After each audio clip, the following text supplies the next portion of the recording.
কিন্তু বাশির ভাই জানতো না আমি একদিন ন্যাশনাল লেভেলে খেলবো। ঢালিউড সুপারস্টার শাকিব খানের আসন্ন সিনেমা তাণ্ডব নিয়ে নতুন একটি গুঞ্জন শোনা যাচ্ছে। সিনেমাটিতে বলিউডের একজন খ্যাতনামা অভিনেতা ভিলেন চরিত্রে অভিনয় করতে পারেন বলে আলোচনা চলছে।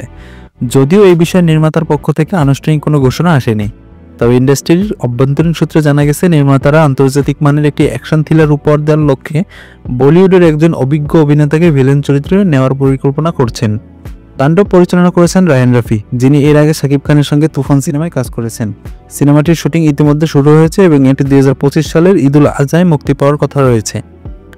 সিনেমাটিতে শাকিব খানের বিপরীতে অভিনয় করেছেন সাবিলা নূর, যার এটি বড় পর্দার প্রথম কাজ। এছাড়া জয়া হাসান একটি বিশেষ চরিত্রে অভিনয় করছেন। যদি বলিউডের এই অভিনেতা তাণ্ডব সিনেমায় যুক্ত হন, তবে এটি ঢালিউডের জন্য একটি নতুন মাইলফলক। সিনেমাটি নিয়ে আরও বিস্তারিত তথ্য শীঘ্রই প্রকাশ করা হবে। ততদিন দর্শকরা অপেক্ষা করতে পারেন নতুন এই চমকের জন্য।